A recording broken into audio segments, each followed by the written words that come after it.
how this idea started. How did you? How did it came to your mind? How did it come to your mind? Yeah. So.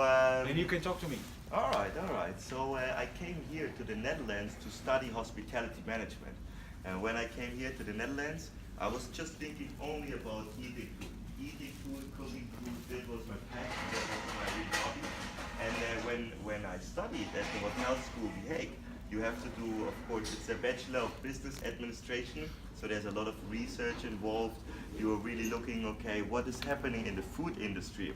And because I had this passion, I was always researching, okay, what is happening here? What is this chef doing? What is the best restaurant? What are they doing nowadays? And then I realized, oh my God, there's so many big problems in the food industry. And we identified we now know 1 out of every 3 fruits and vegetables is being wasted because it has the wrong form, the wrong shape, color, size, expiration date. And it's just a huge waste for all of us. And I said, okay, I really want to help. I want to improve the food industry. I want to solve these issues. Exactly 1 year ago, I said, all right, let me try to create a company to change something. And I created Farm Today. And with Farm Today, what we do is we work on these 3 issues that I just mentioned. So with Farm Today, we believe that nowadays the sharing economy has a very big influence about us people. And we saw it from other companies where it worked out really well, that if you give a tool to the people, if you put a tool in the hands of the people, then the people will do great things with it. Why do you get these foods? Is it near the end of their consumption validity, or is it not good enough, or is it not beautiful enough? What happened with the food you receive? Do you buy it? Do you receive it for free? Explain a little bit about that. Yeah, exactly. It's actually all of these reasons that you just mentioned.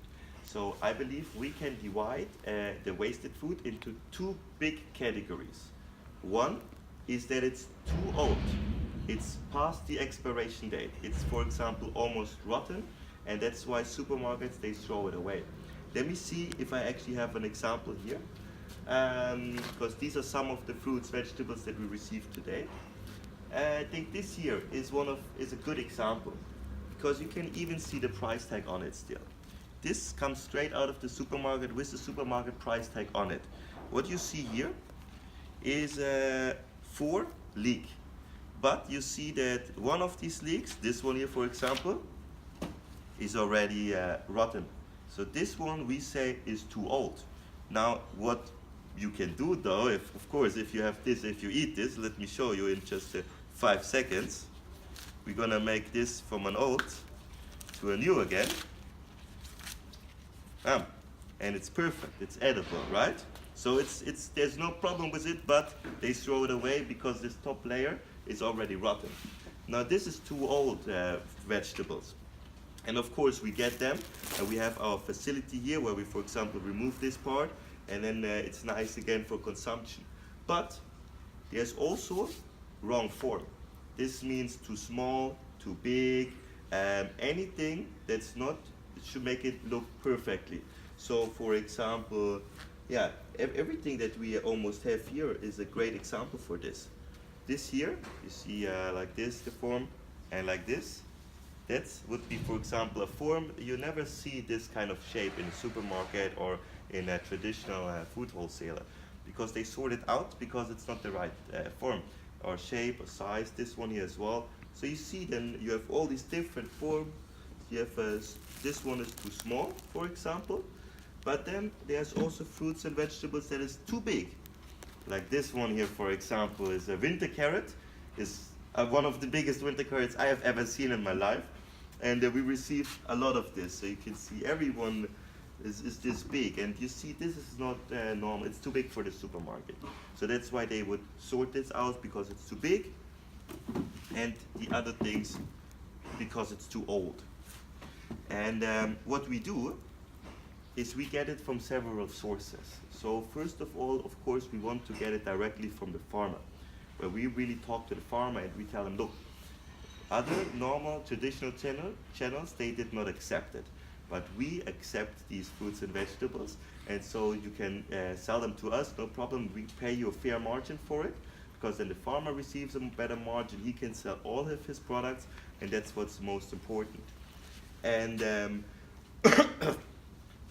what we also do though, is that we also say, okay, the supermarkets, of course, and the big retailers and wholesalers in between, there is also, of course, a lot of food waste. So we get in contact with the big food center here in Amsterdam, where all the food for all the different restaurants and cafes and everything arrives, and we talk to them. We tell them, look, we want to help you make your business more efficient. We know that you have a lot of waste products that you cannot use anymore, or other people will not buy it. We are more than happy to buy it from you for a cheaper price. So this is where we then buy it for a cheaper price. And then also there's a lot that we get for free, because we do the people a favor when we pick it up, instead that they have to throw it away. So for example, when the produce get really old, like the leek here that we just said, then in these cases we also get them for free, because for them they would throw it away, and it would even cost them something to bring it to the trash. So then it's cheaper if we just pick it up. So we really say, okay, the rescue foods is 2 different categories, and we get it from 3 different sources. For some of it we pay. So the 3 different sources is from the farmer directly, then from the big wholesaler distributors, and then from the supermarkets. And for some we pay, for some we pay half, and some we get for free. How did it all started, this concern, this idea? I know the business, I know how it started, you just explained, but is it because you, tell a little bit about yourself, where you come from, and how do you think your background helped to shape your ideas, and perhaps bring something new, a new different business model? Because that's what we are talking about here, right? Exactly. A new business model, Exactly. something that can benefit a lot of people and at the same time be profitable. Exactly. It's not just a great idea, but it's a kind of a new business model that's more important even. Exactly. So for me, I was always really fascinated, what I said before, about food in general. Very passionate about food.